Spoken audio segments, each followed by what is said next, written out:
So I want to start my talk today with a little story. I was 16 years old, and I liked this guy. I thought he liked me, maybe he liked me. We've been hanging out a little bit, texting, getting to know each other, and I really wanted to tell him that I liked him. And I remember this so vividly. I got so nervous. I was about to tell him how I felt. I wanted to tell him that I liked him. I remember my hands were shaking, my voice was shaking. I had the biggest pit in my stomach. I had butterflies. I wanted to throw up and laugh at the same time. Just so many emotions. So nervous. And we're sitting down, and my palms are sweating. You're like, I probably look cool, calm, on the outside. Probably, but definitely not at all. I looked nervous. And I finally, I just blurted it out. It was not cool at all. I was just like, I like you, word vomit. And luckily he liked me too, so no worries. But why was it so hard for me to be vulnerable? Why was I so nervous to show that display of affection and tell someone how I felt? Why was I so nervous to be loving towards him? So I heard this quote, and I want to tell me if you guys agree with this, but I really believe this. So this is by a quote by Vanna Bonta, and she was an Italian. She's not a Catholic person, but I think it's just really beautiful. She was a writer. She said, "I believe love is the most courageous act of which a human is capable." The word courage stems from the root word meaning heart. So in French it's cœur, and so courage, cœur means heart, so courage and heart. So I believe love is the most courageous act of which a human is capable. So that's what I want to talk to you guys today about, courageous love. And obviously the kind of love that extends beyond just a 16-year-old telling a boy she likes him.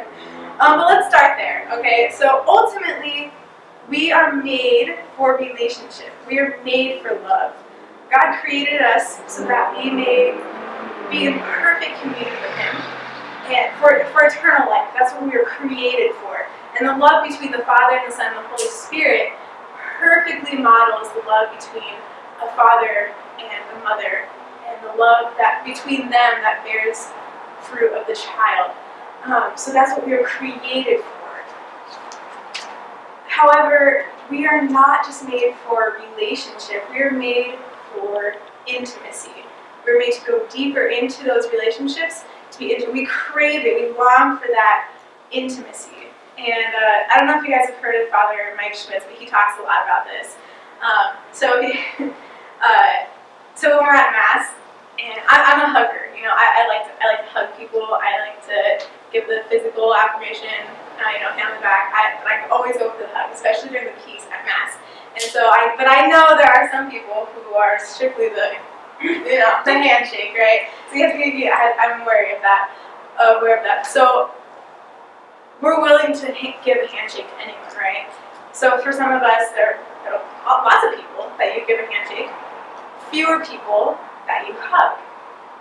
So when we really, really like someone, we want to show that person. How do we do that? We want to touch them. We want to hold them. We want to embrace them. We don't just say, I like you a lot, and then go home and sit by ourselves at the table and just think about how much I like you. That's not how we do it. We want to hold them. We want to give ourselves to them. So there are many people that we give a handshake, fewer people that we hug, fewer that we kiss, and then even fewer that we kiss, like that, really kiss them. I mean, there's a difference in kissing, there's a difference between the way you kiss your mom and a difference between the way you kiss, your dad and your brother and your sister and your friends, on the cheek or whatever, then your significant other, how you really kiss them, right?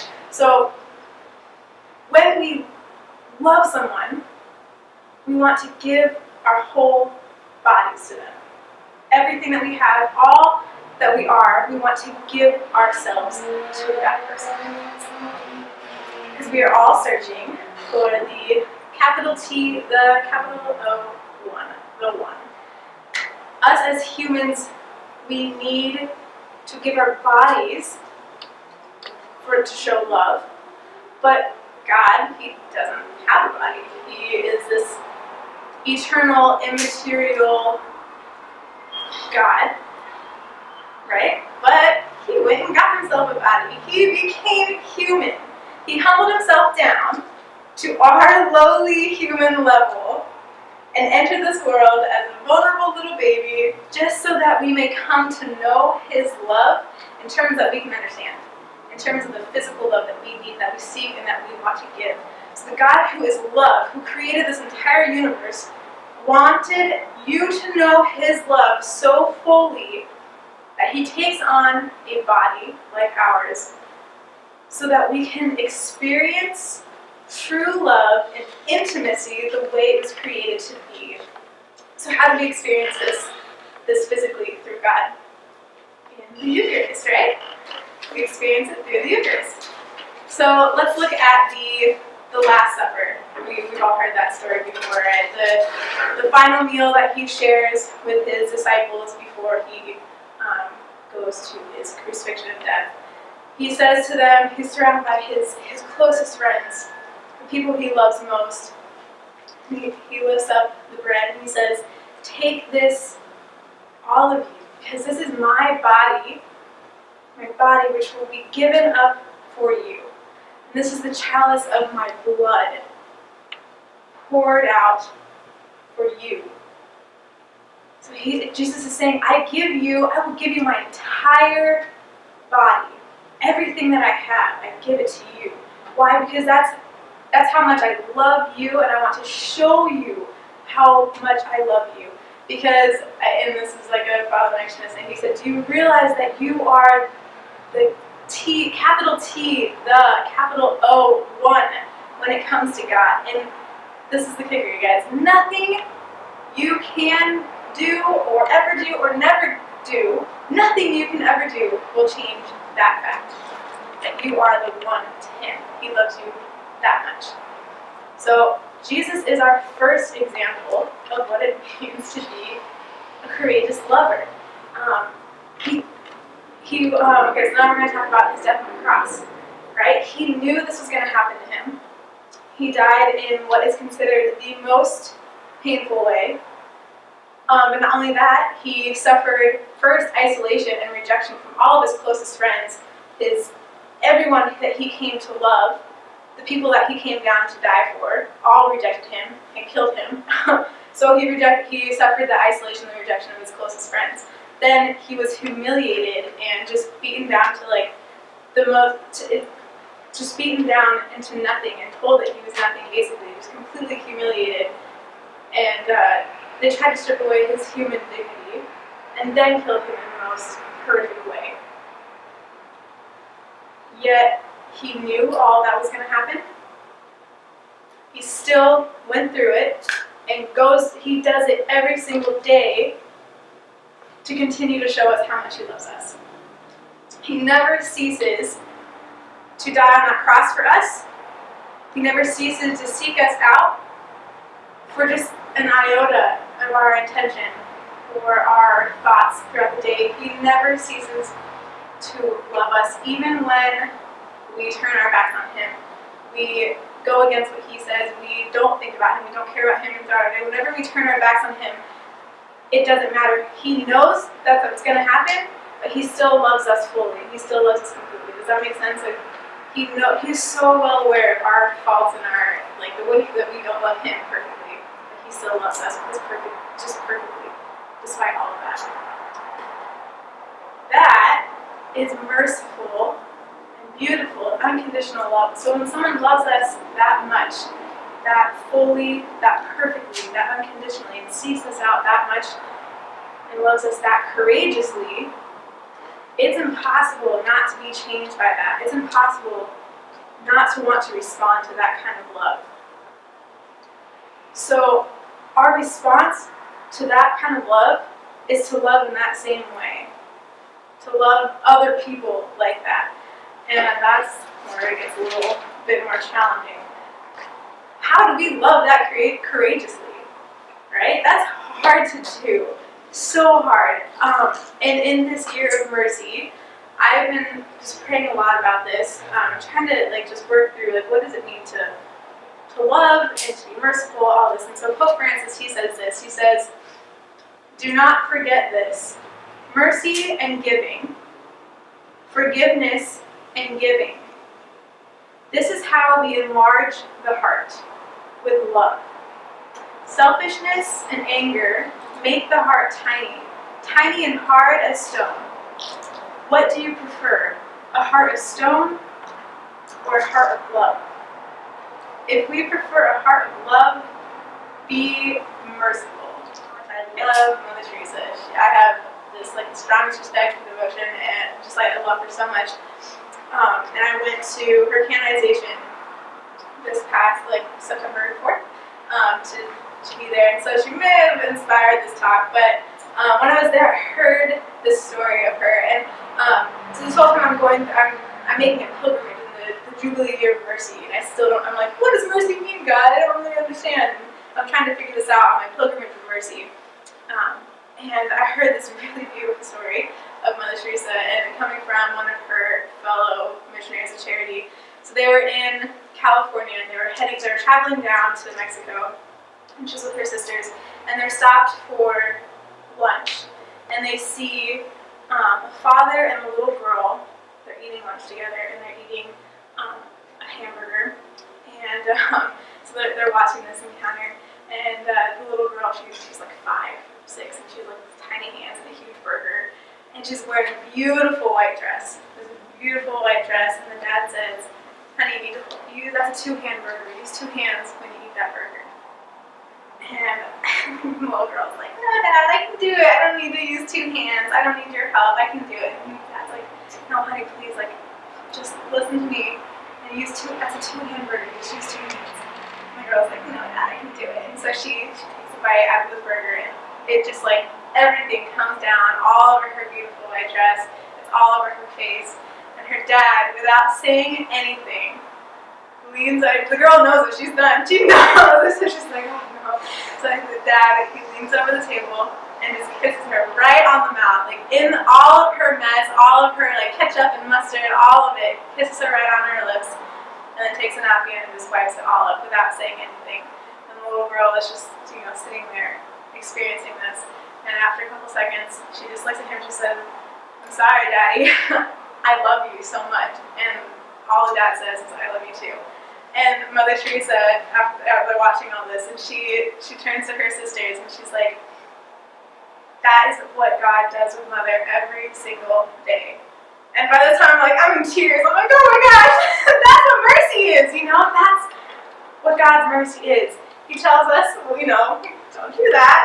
And we're like, "No, I can do it. I don't care what you say, I can do it. I'm independent." And we make a mess of ourselves. But He loves us through that mess. He kisses us on the mouth and cleans our mess up. That's what merciful love is.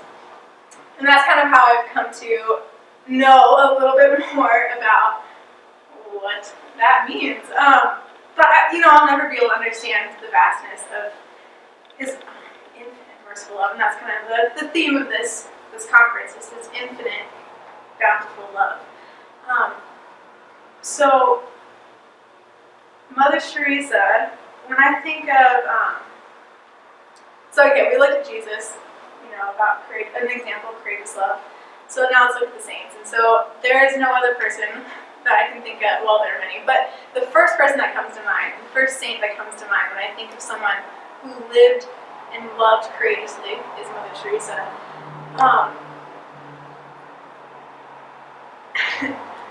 Father John Paul Zeller, he quoted in his talk, or he was talking in his talk, that we are called to make a radical gift of ourselves, to make of ourselves a self-sacrificial gift.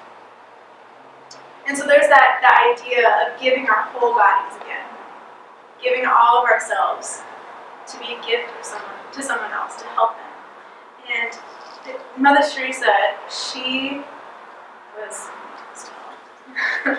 not, highly looked upon in society. She didn't have anything. She was poor. But she gave her entire life every second of her day was given to God and given to serving those who were uncared for, unloved, and unwanted in society. And I'm sure that's not a glamorous job. That's not a fun job. That's not something it's not a vacation, but she chose to do that, to give herself that love every single day. Her entire life was dedicated to that. And that is what self-sacrificial and courageous love. That's not easy. I read stories all the time about people who go to Calcutta and to volunteer as the Missionaries of Charity, and they say that after 2 days, it's overwhelming for them, the amount of pain and the amount of heartache and the amount of death that they see. It's just overwhelming to them, and they can't physically take it, And this whole time Mother Teresa is working with these people aren't, and a lot of times they're not treating her, they're spitting at her, yelling at her, cursing at her, being terrible to her, yet she's doing it anyway. No one asked her to do it, no one's giving her thanks for doing it, but she's still doing it, despite the rejection that she gets, despite, probably not wanting to do it, after maybe she had a really bad day. She's like, no, God, I'm done with this, this is the most thankless job, no one appreciates what I do here, I'm out, that's the easy way out. But to be courageous is to continue on with that. Another saint who I want to talk about is Saint Gianna Molla. Have you guys heard of her? So she was born in Italy, and in 1949, so this is a saint of our time, okay, but relatively recent. So she was a saint of our time. In 1949, she received her medical diploma, and her brother was a missionary priest, and he was in Brazil, and he was doing fantastic things, serving the poor in Brazil, and she wanted to go down there and use her medical degree and provide gynecological medical services to poor women in Brazil. Then she got chronically ill and was not able to do that, so instead she opened up her own practice in Italy, and then she got married, and she had 3 kids. So to the world, this seems like a very simple, average life. She's doing great things. She's a doctor. That's awesome. But it's pretty average. But in 1961, she became pregnant again. And so after having she had 3 kids, then had 2 miscarriages. And so when she was finally pregnant again, the whole family was ecstatic. They were so excited. But during the 2nd month, she developed a fibrosis on her uterus. And the doctor said that basically you have 2 choices. You can abort or have a hysterectomy, which will save your life, kill your baby, and prevent any further pregnancies. Or you can carry through with the pregnancy, but you're probably going to die. So you're faced with that decision, abortion, hysterectomy, or die. In today's society, I don't know, you guys were probably all, I don't know if you're all, the sisters talk, they talk about women who are faced with that option of abortion or going through this pregnancy, even when they feel like they have no other option. Society tells us that abortion is the easy route, go ahead and do that, but that is not, that's not the courageous path, that's not the loving path. So Saint Gianna, instead of saying yes to the abortion or saying yes to the hysterectomy, which would end up inevitably killing the baby but saving her life, she said, no, just remove the fibrosis and I want to go through with this pregnancy despite what will happen. She knew she was going to die, but she chose her unborn child's life and put that above her own life. That is courageous love. So her baby was born, a baby girl named Gianna, after her mother, born happy and healthy and beautiful, and 7 days later, Gianna died due to complications with her childbirth. But her daughter was able to be present at her canonization, which I think is really beautiful. So yeah, that is courageous love. Even though, again, like I said, the world and today's society tells us to choose that easy path, where is the courage in that? I think we've heard it many times. I think the sisters quoted it, Father John Paul Zeller definitely quoted it. Pope Benedict says, "The world offers you comfort, but you were not made for comfort, you were made for greatness." We are not called to mediocrity. We are not called to the average life. We are not called to be normal. We are called to stand above that. We are called to be courageous in all that we do. And Pope Francis at World Youth Day, we went to World Youth Day and with millions of other teens, and he addressed all of the youth there. He gave us this special commission. He says, "Today's world demands that you be a protagonist of history. Because life is always beautiful when we choose to live it fully, when we choose to leave a mark.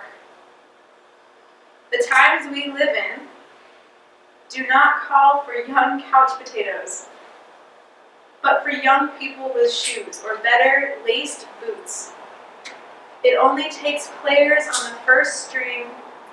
It has no room for bench warmers. It has no room for people to be lukewarm or, it's a good cause, but I'm going to sit here and let someone else take care of that." We don't have time for that. To show love in this world is not easy, and it will never be easy. To follow Jesus, he even said it's not going to be easy. You will be persecuted. This is not the easy path. This is the narrow path, the harder path. And that is why it is courageous love. Going back to my first story, why was I so nervous to make that display of affection? That same question can be applied when I pass a homeless person on the street and I don't make eye contact.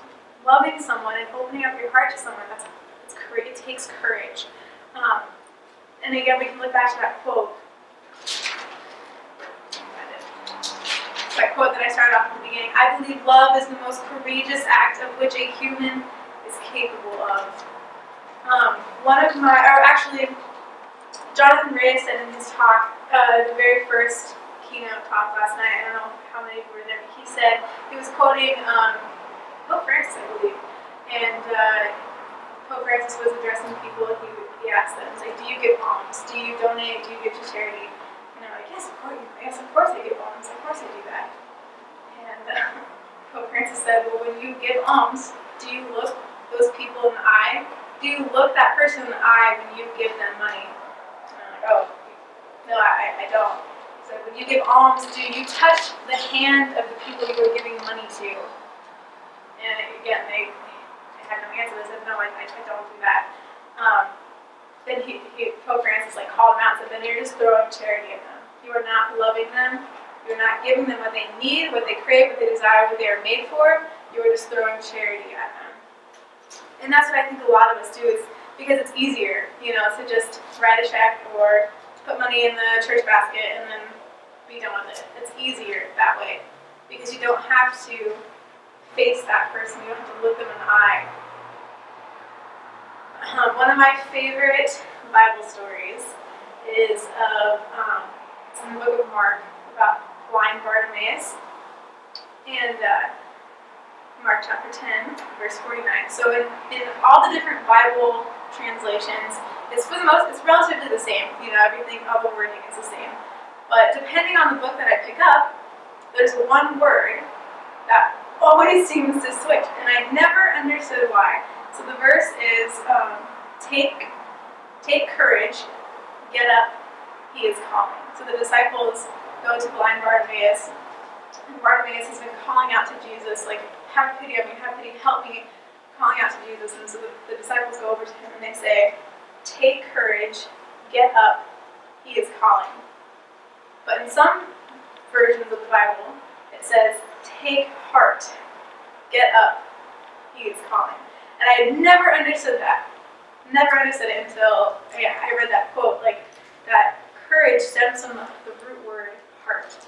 Courage and heart, our love, go hand in hand. They are one and the same.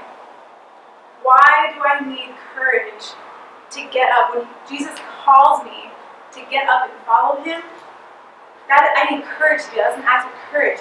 Why is responding to to Christ's courageous love for us, responding to that, it takes courage because, excuse me, like I said, it's not easy to follow Christ, especially in this culture. It's counterculture to what we're taught and what we see on TV and our friends and even sometimes like our family members. So when Jesus gave his whole body to us, again, the giving of the whole self, this self-sacrificial love, he asks only that we do the same in return. Excuse me.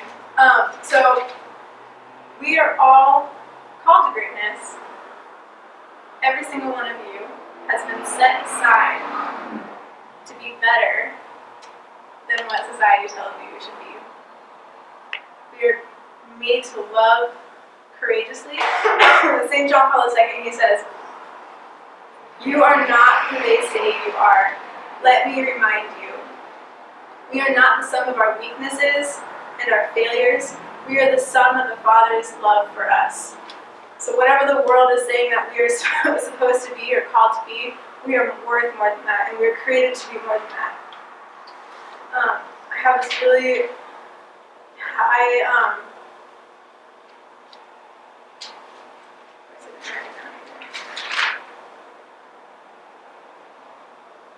So all the ways that we think that we are not enough, that we're not good enough, that we are not influential enough or smart enough or strong enough or brave enough to go out there and to be those courageous lovers, to be those radical missionaries that sisters were talking about. All the ways that we think we are never enough, God the Father is looking at you, each one of us, and saying that you are enough for me to die for on the cross. You are enough. And just by that, he has given us every single requirement, and every single tool or resource or grace or courage, or everything that we need to go out and to be those courageous lovers and to go out and be what the world does not expect us to be.